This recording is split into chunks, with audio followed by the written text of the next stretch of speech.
organics and synthetics, Sisona here. On December 1st, we were gifted gameplay of the upcoming Mass Effect Andromeda.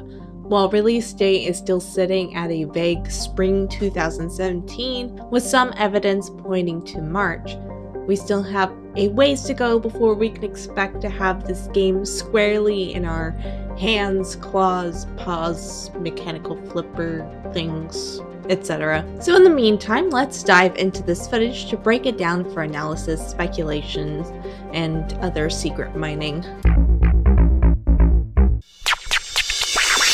Exploration and discovery are words we will hear a lot when it comes to Andromeda.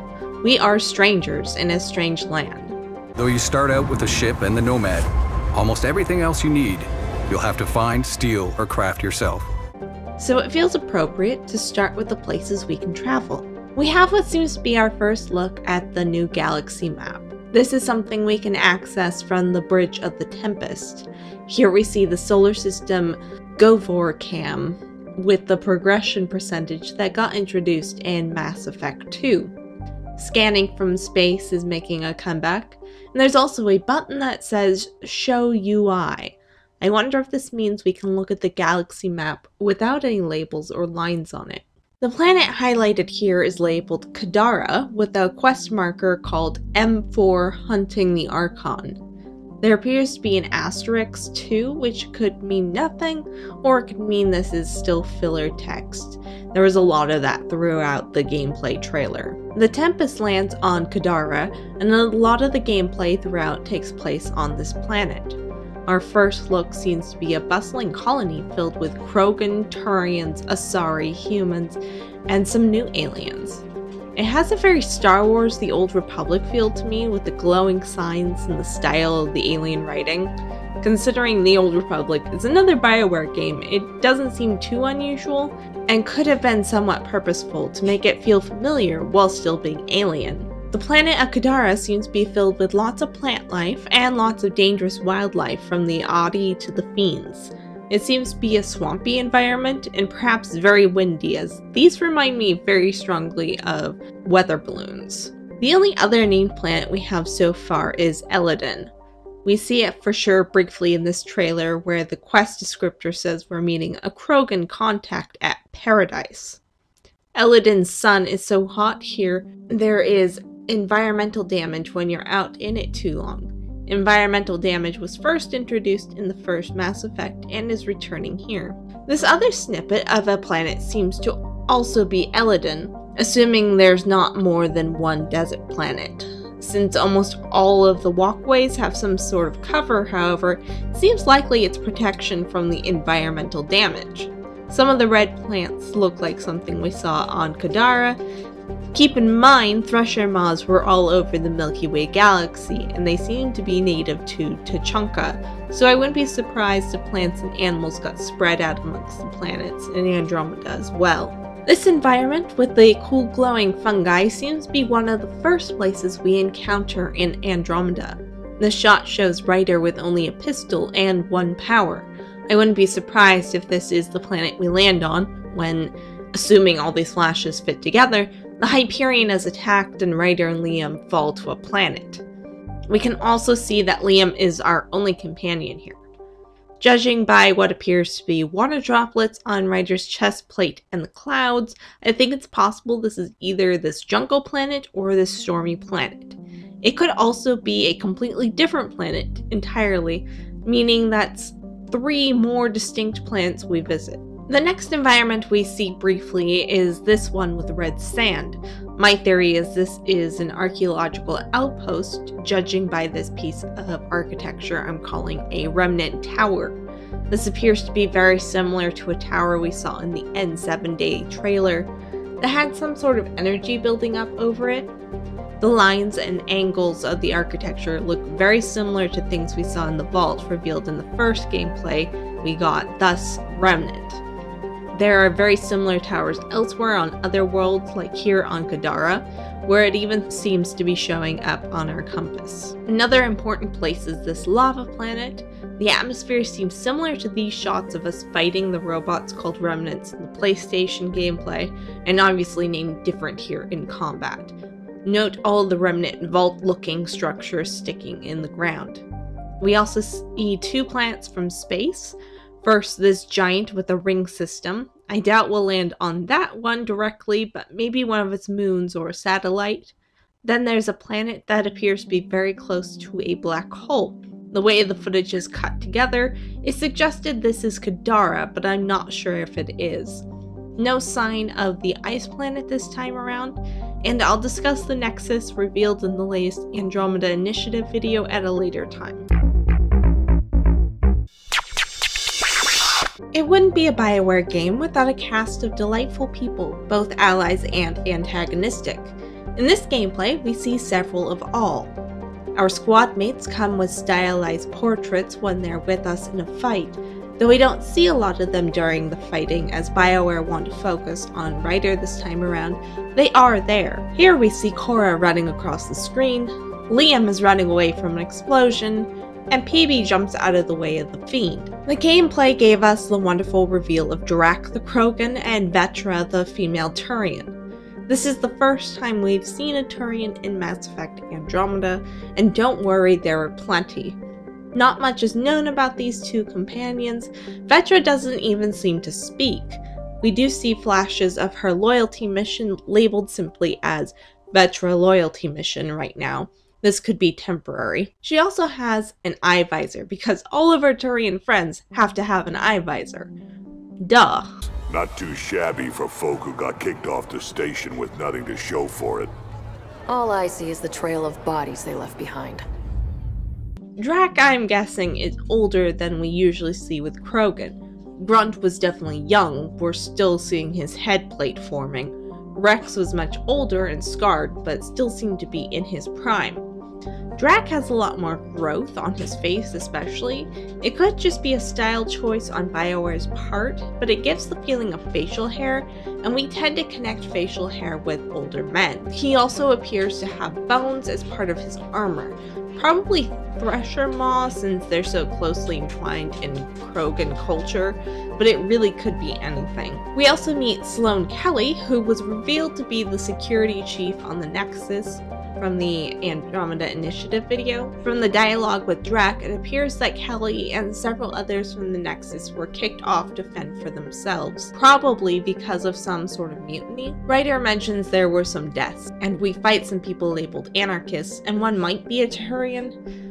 Obviously something happened when we arrived in Andromeda that made some Milky Way people not so happy with the Andromeda Initiative leadership. Now, I've been pointing out this synthetic voice for a while. Welcome back. We do know there's supposed to be some sort of VI on the Tempest. In this gameplay, Ryder refers to him as Sam. Sam, tell me about Sloane Kelly. Before joining the initiative as head of Nexus Security, Miss Kelly served in the Alliance with a nearly spotless record. I'm guessing that's an acronym, same as EDI, though I'm not sure what it stands for. That being said, I can never remember what ED stands for either, so I guess that's beside the point. I'm still hoping for a synthetic squad mate of some sort, perhaps even a romance option. Another intercom voice we hear is Reese, who it sounds like we'll be hearing more about later. Fits the Rokar profile. It's a start. Angaran blood. Matches your Rokar theory, Reyes. Keep scanning. We need hard evidence. Ryder is investigating a murder and tells Reese it fits with his Rokar theory. No idea if that's a name, an organization, a species, who knows. But in the scanner text, we do see mention of the Angara. Apparently an Angara attacked this Krogan and some of its blood got left behind in the struggle. This must be another Andromeda native species like the cat. Perhaps these weird aliens? We see one standing around in the outpost on Kadara, and again we kill one in this fight. To my eyes, the profile looks very similar to these aliens with the head tentacles I noticed in the N7-day trailer. So either these are the Angara, or they're another species we have yet to have the name revealed of, and the Angara are something else entirely. Only time will tell. We do see a few Ket in this gameplay in short bursts with titles like Chosen and Anointed. I wonder if the Archon is also a Ket that we're tracking down. Perhaps the hoop head guy is an Archon, still assuming they are a Ket. The real purpose of gameplay is to see some combat action, and we certainly got a lot of that. First, let's take a look at the armor. It appears Ryder calls down a crafting pod, where we see her in the Andromeda chest 1. We can add mods to the items. At the moment, legs and arms are empty. It appears we can also look at modding or crafting weapons, ammo, and change our squad and upgrade the Nomad from here. Ryder then changes into the Pathfinder Sentinel chest 10. There were also options of the Deep Space Armor 1 and Helios Juggernaut 5. The Pathfinder Sentinel chest has placeholder text for the description, but does show bonuses. This armor is best for somebody focusing on Sentinel and tech type abilities. Remember, you can change your skill points before a mission, so choosing Sentinel once does not mean you have to continue as a Sentinel. They do show off a tech combo in the fighting, and this fight is a lot of the main combat we see. Ryder seems to be coming into it with a grenade launcher with incendiary ammo. Her powers appear to be a biotic charge, a biotic shield that deflects enemies' attacks, and a high-impact shot, perhaps. During the fight, Ryder pulls up a weapons wheel showing that the secondary weapon equipped is called the Rieger Carbine Shotgun. I wonder if that's a reference to Cal Rieger, the Quarian we meet on Hailstrom when we pick up Tali in Mass Effect 2. Ryder changes from incendiary ammo to disruptor ammo, which adds electric damage for the next 3 clips of the currently equipped gun. So ammo damage modifiers are temporary this time around. Other powers we see is the assault turret, which seems to shoot out flames. A lot of the rest I'm taking guesses at, so bear with me. We see what looks to be pull and perhaps push. This might be some sort of proximity mine you can set, and this, I don't know, arc projectiles maybe? This might be a grenade, and perhaps this is mini missiles. This looks an awful lot like Singularity, and we do see Ryder use this Fire Blast attack. We also see a lightning ability on the hotkeys, and this one I have no idea about. Ryder also creates holographic cover and can turn invisible. As for weapons, again there's the grenade launcher and shotgun we talked about. We also see an assault rifle, looking pretty standard from the Mass Effect series. Against the Fiend, Ryder seems to be using something that looks a little bit more like a battle rifle, maybe a little bit like the Vindicator rifle. A couple of times there seems to be a new weapon, probably native to Andromeda. And then there's melee. Against this cat we use some sort of baton, maybe an energy baton stick. Against this nullifier, we use what might be a hammer to bust it up. The jetpack also comes into play in the combat, and verticality is a new aspect to Mass Effect fighting that we haven't really gotten before. To wrap things up, we'll look at a few aspects that have been brushed over so far. First, there's the Nomad. While there's no combat with our new terrain vehicle, we do get a boost and a jump. There also appears to be another hotkey, which may just be the button to get out of the vehicle. There also appears to be a mining scanner, and throughout the video it changes from depleted to rich. We also have a compass at the top of the screen, much like you might see in a Bethesda game. Enemies appear as red dots, quest markers show up, vendors, and even vehicles and buildings. No minimap anymore, it seems. The dialogue wheel returns with a makeover. In this split second, we appear to see the tone options. These are meant to be heart, head, professional, and casual. This may either be a head or a casual tone that Ryder chooses in the scene, but she for sure uses the narrative action of disarm, which has been described as being the impulsive tone. You might also notice there is a timer to show how long the option is available to you. Mentioned before, we have scanning in the game. This allows us to learn about new plants, animals, and places.